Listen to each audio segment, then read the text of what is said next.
The former chair of the Organised Crime Department. So thank you all for coming. Thank you particularly to Blessed Mhlanga for coming to speak to us. As I think you all know, Blessed is an extremely distinguished journalist who unfortunately was jailed by the regime for simply reporting the news and interviewing the war veterans, I think it was. Has subsequently spoken at the UN event in Geneva, which has also caused upset in the Zimbabwe authorities. But as we all know, the backdrop to this is all the changes to the constitution of Zimbabwe and continuing repression in the country. So I'm not going to really say any more because we'd like to hear firsthand. So I'm going to hand over directly to Blessed. And I understand some people may have to leave at a certain point, so they won't be leaving because they're affected by something that Blessed said. This is the parliamentary business. Blessed, over to you. Thank you very much for having me, Lord, and thank you very much for this opportunity.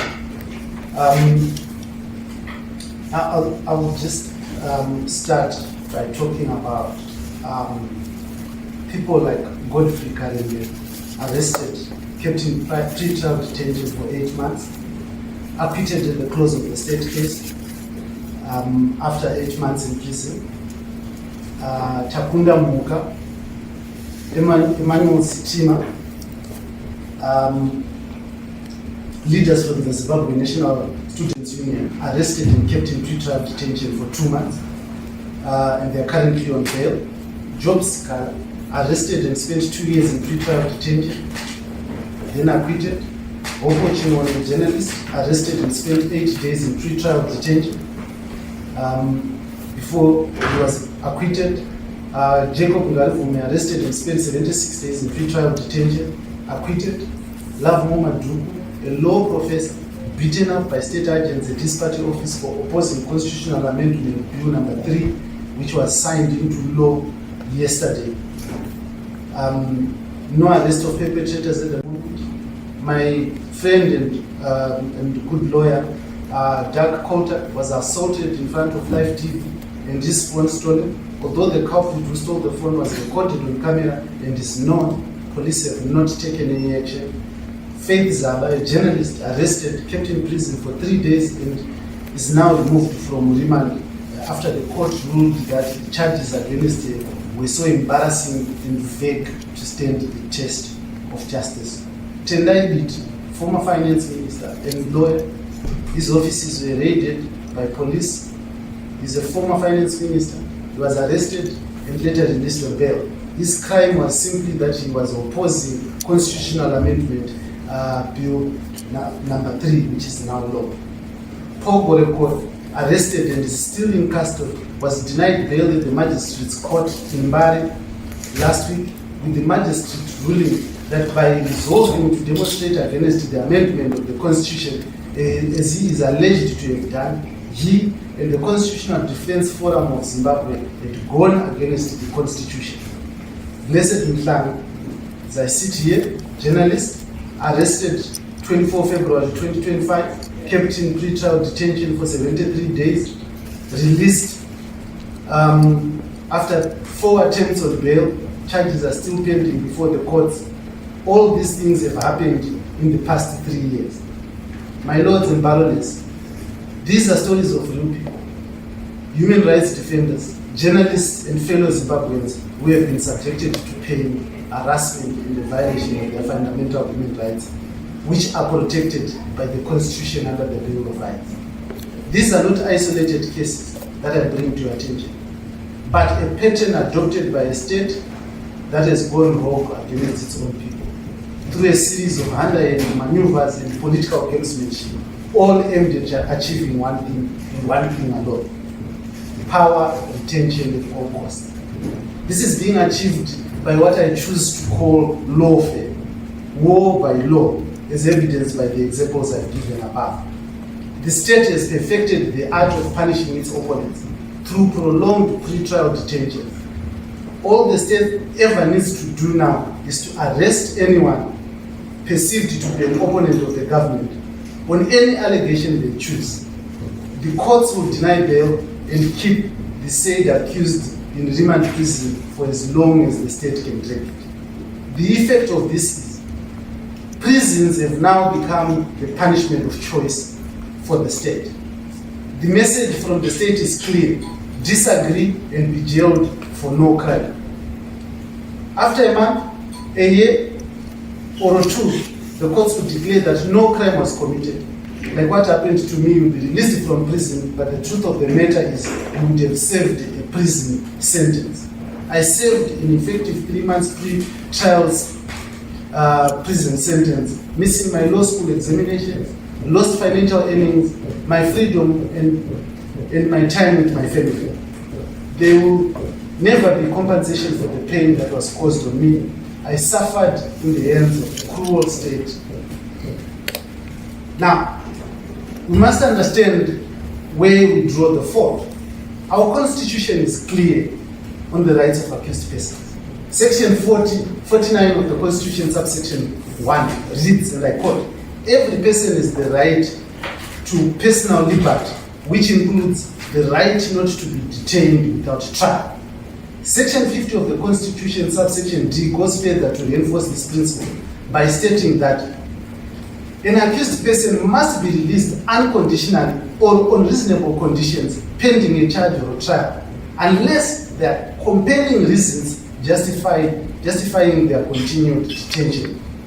And as if this is not enough, the Constitution goes on section 70, subsection 1, subsection A, to state that accused persons have the right to be presumed innocent until proven guilty.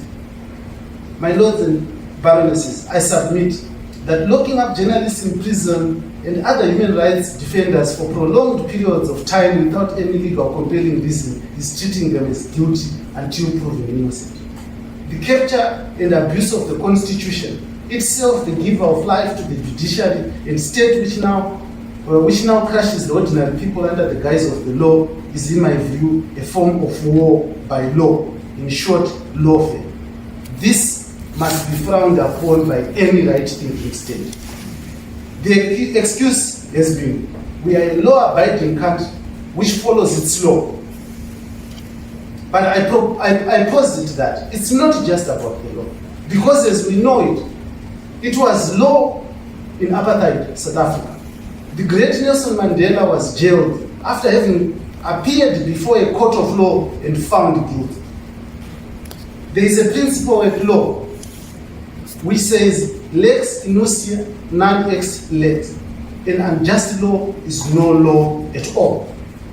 The use of prisons, police and courts as tools of repression are acts meant to silencing critics of government, investigative journalism, while perpetuating corruption and power retention at all costs. The above combination has pulverized and decimated the few constitutional democracy and human rights and freedom of speech gained in Zimbabwe since the 2013 constitution became law in my beloved Zimbabwe. The glimmer of hope that we all had, including myself and indeed the world, on Zimbabwe at the fall of late President Robert Mugabe through the 2017 military coup has all faded into the sun. For our great nation has receded into a pariah state, run by a corrupt mafia state which acts brazenly and without conscience or a fear of consequence. The fact that the world has turned its back on Zimbabwe owing to the fall of Mugabe has allowed oppression and repression to fester without restraint. Critique of government is punishable by torture, prison, or forced exile.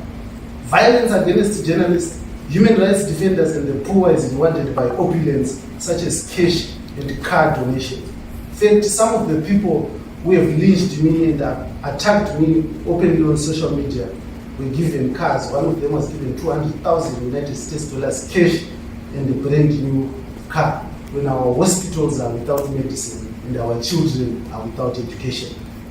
So brazen and crass is the disrespect of institutions in Zimbabwe that the chairperson of an independent commission the Zimbabwe Human Rights Commission, Jesse Majobo, was fired from her post a day after the commission cited human rights abuses in the country as President Mhlanga and his party pushed for far-reaching constitutional amendments.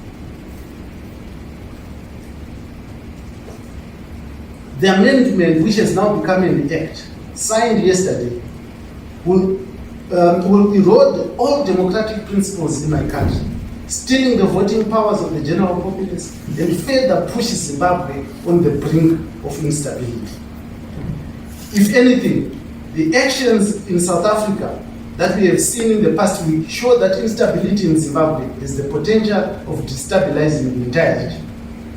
The absence of free speech and protection for human rights has caused a mass exodus of skilled labor, forced exile of journalists and human rights defenders. In the face of corruption in my country, poverty is on the increase, and economic refugees have turned to South Africa and the world for comfort. Forced immigration cannot be stopped by laws, for it is inconceivable to tell a man whose house is burning to go back to the burning home without first helping him to put out the fire and arresting the arsonist.